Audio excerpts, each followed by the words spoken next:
Assalamualaikum warahmatullahi wabarakatuh. Hari ini kita akan menjelaskan tentang apa itu VLC, dan kita juga nanti akan menggunakan PLC Omron Sysmax CP1L ini sebagai bahan praktek kita ya untuk video-video selanjutnya. Mari kita bahas apa itu PLC. PLC itu adalah sistem controlling untuk memetakan tingkah laku mesin dengan mengeksekusi sistem logika. Jadi logika-logika tertentu di sini berupa instruksi-instruksi dari softwarenya. Nah, di VLC karena ini disebut satu sistem, maka harus memenuhi syarat satu sistem, yaitu harus adanya input. Nah, di sini ada modular input.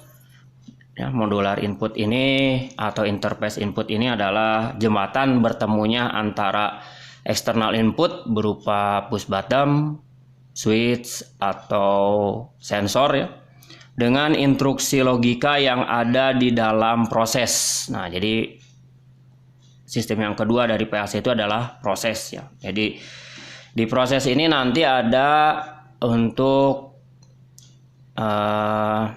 logika-logika atau instruksi-instruksi berupa inputan yang akan memberikan sinyal pada proses sehingga proses dapat mulai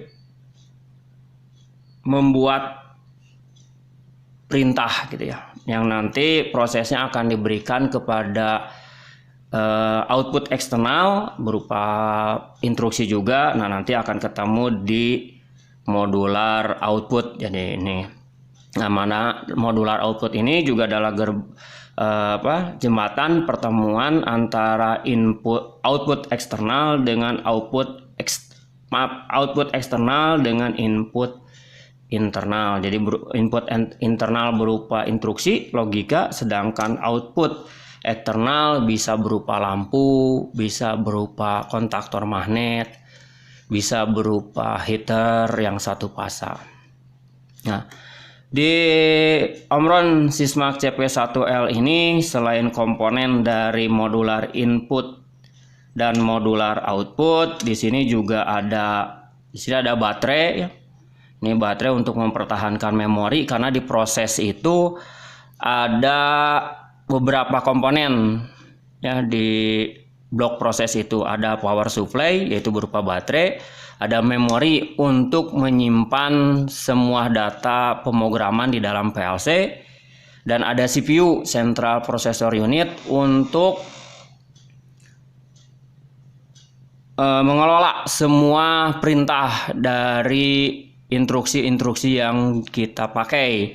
Nah, terus nanti di sini ada modular output hasilnya. Terus di sini ada peripheral berupa USB.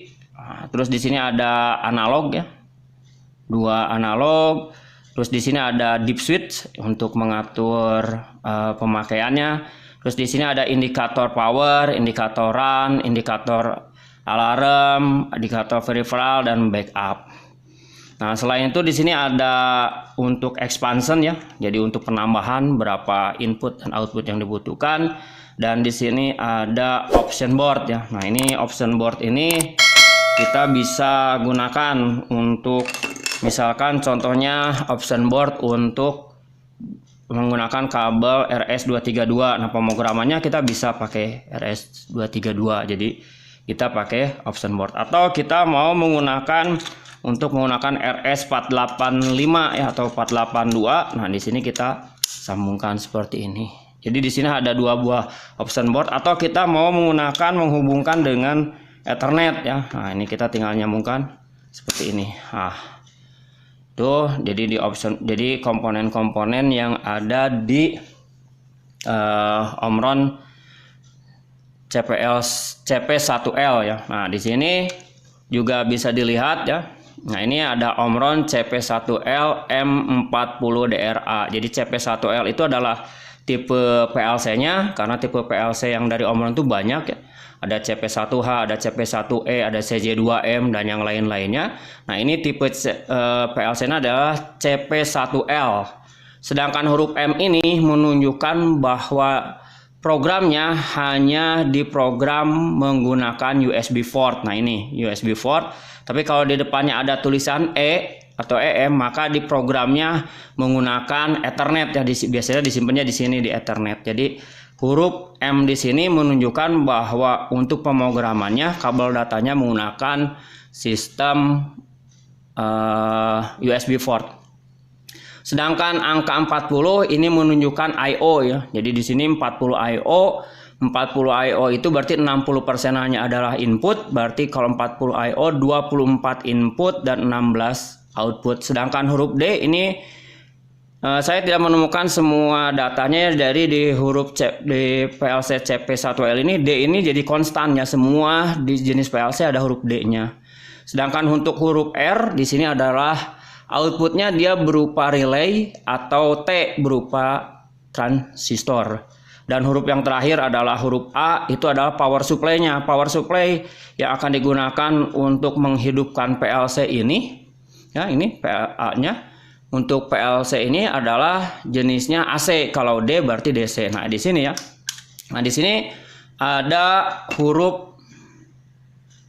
Nah, saya perbesar dulu. Di sini ada huruf L, L1 dan L2 netral. Jadi di sini untuk tegangan 220 volt AC ya, dan nanti dikonversi menjadi DC 24 volt. Dan saya sarankan untuk power di input nanti untuk pemberian sinyal menggunakan DC power yang sudah dihasilkan oleh PLC. Sedangkan untuk output yang menggunakan DC, maka lebih baik menggunakan power supply unit eksternal.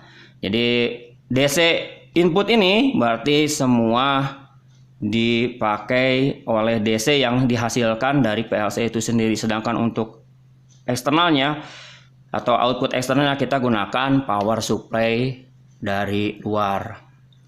Nah itu. Nah, terus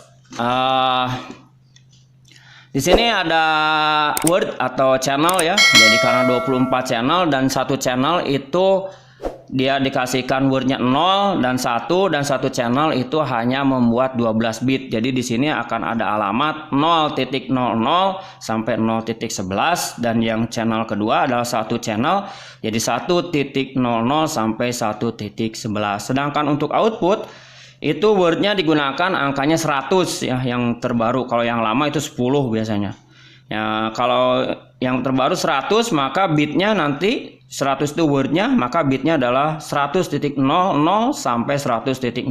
Nah untuk output yang digunakan bitnya hanya 8 ya, atau di channel berikutnya adalah 101.00 sampai 107. Dan rekan-rekan bisa lihat di sini ya. Nah di sini ini ada garis tebal yang warna putih ya.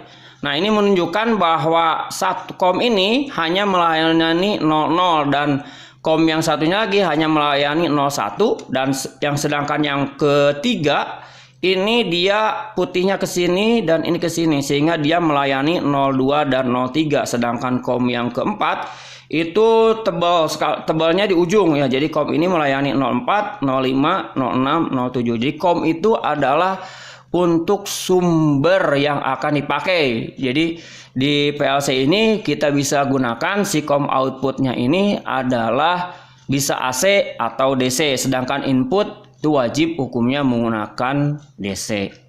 Mungkin untuk penjelasan PLC dan komponen-komponen PLC CP1L saya cukupkan sekian. Terima kasih atas perhatiannya. Mohon maaf atas segala kekurangannya. Assalamualaikum warahmatullahi wabarakatuh.